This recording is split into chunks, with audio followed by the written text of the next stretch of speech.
Hello and welcome to another episode of the Bearded Mystic podcast. And today is Guru Purnima, so happy Guru Purnima to all of you and to your respective gurus and teachers.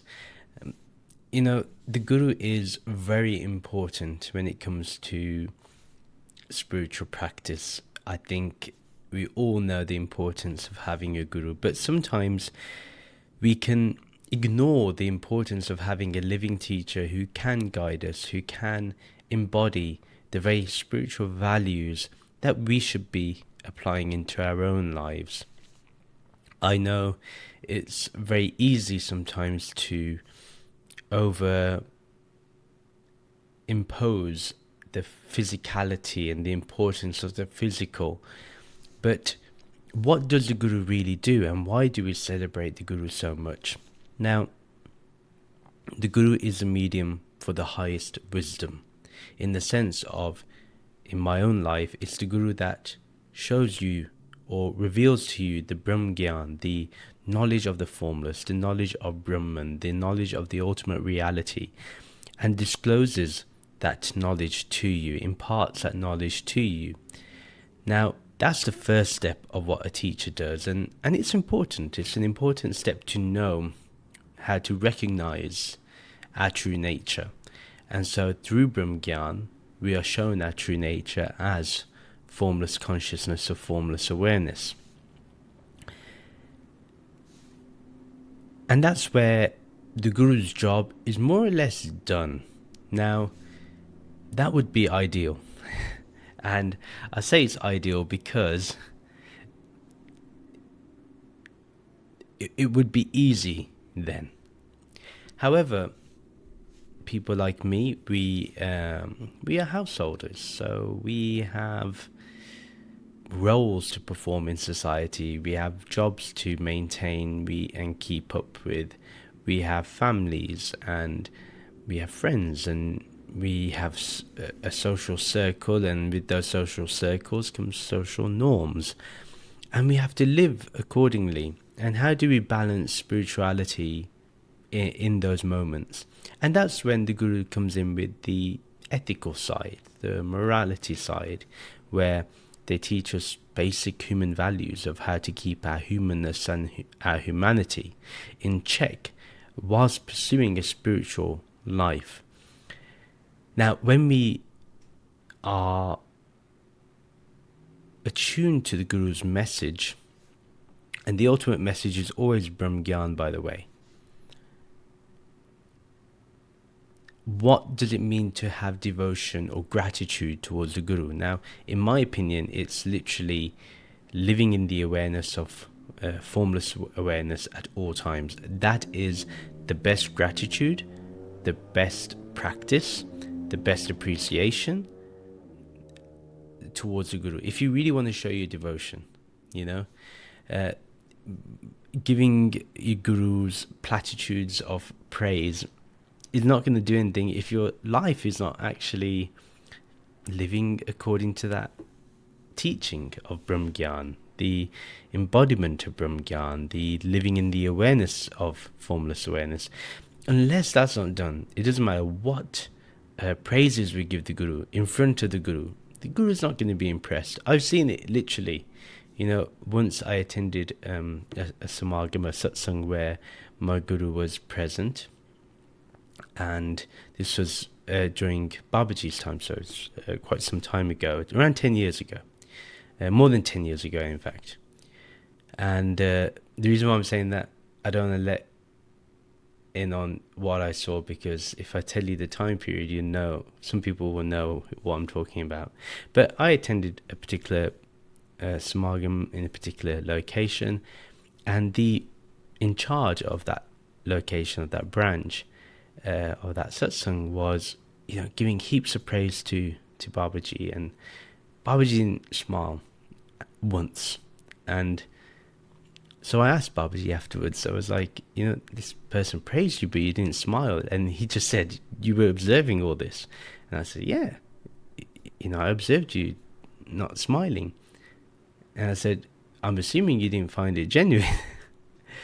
And he didn't reply back which is smart. But for me, I realize that empty praise doesn't mean anything. But if you truly are practicing being connected to God, to formless awareness, if you're really connected to Brahman, that matters more than anything. So really what I want to say here is that that's the real thing. Now, when the Guru gives us ethical teachings of how to live in the world, that's to guide us. And remember, these teachings that the Guru gives is literally from householders themselves. They're more or less based from the Upanishads. So, when we talk about humility, they were householders. Sri Krishna, whatever he mentioned in the Bhagavad Gita, he was an householder, so he wasn't a monk. So, like I mentioned in yesterday's video, a householder, in my opinion, is the best path. And that may be because I'm a householder and I'm going to say so. But that doesn't mean I'm not discouraging anyone from saying that a monk is bad. I'm not saying that either, that's a worse path. No, they're neither better or worse. I'm talking about my own kind of tendencies, not necessarily. If someone has a tendency to be a monk, I am fine with that. I don't think that's a bad choice. It's probably a good choice. If you have a tendency to be a monk and you're forced to be a householder, you may be doing more harm than good, in my honest opinion. But anyway, back to the Guru and the teachings of the Guru. So the Guru can give ethical teachings, but if somebody just follows the ethical teaching without understanding that the base of that is Brahmgyan, then it's really missed what the Guru is really highlighting. Because you can become a good ethical person, for sure, but the added dimension of spirituality that was implied when the Guru gives the ethical teachings, it becomes more of it doesn't become your being. So you'll do the ethical actions as if it's something you need to do, rather than something that is automatically happening. And that automatically happening only occurs if one is actually in formless awareness, if one is actually established in the awareness of this Niragar, this Shiva, this Brahman, this Niragar, this formless one. So that is ultimately it. For me, my Guru has shown me and revealed to me, made me perceive this formless in all forms, where I no longer see Maya as something separate, but actually it's this Satchit Ananda. And once that's established, once that's understood, once that's connected with, and once one is aware of this and one merges into that awareness, not as something separate, but the appearance of two becomes one. This is the ultimate gift that the Guru gives, and some people either accept the gift, some people don't, and either one is fine. And but all I know is that the Guru completes your journey, and it's the grace of the Guru that takes that, in my own life, I feel like most of my spiritual work or spiritual efforts has been the grace of my Guru. I haven't specifically done anything, or so it appears to me so. And in a way, I'm very glad for that as well, because it's easy to get an ego from doing spiritual practice as well. Having an ego, because I am doing this practice, I am the one that doing this, I'm the one putting effort in. But when you let go and give it to grace, there's just so much peace that comes with that. There's just so much you can just let go, and you can just be in formless awareness rather than trying to keep up the image of a spiritual aspirant. So really that's my message that I wanted to share today. I'm just truly grateful to my Guru for everything. I mean, there's not enough words or feelings or that I can muster up to say how grateful I am and how fortunate I feel I am, to even I feel so fortunate, so lucky to have even, forget about coming across the Guru, but to even be given the access to Brahmgyan. I don't know if I deserved it or what I've done to deserve it. I don't know. And all I can say is that I'm eternally grateful.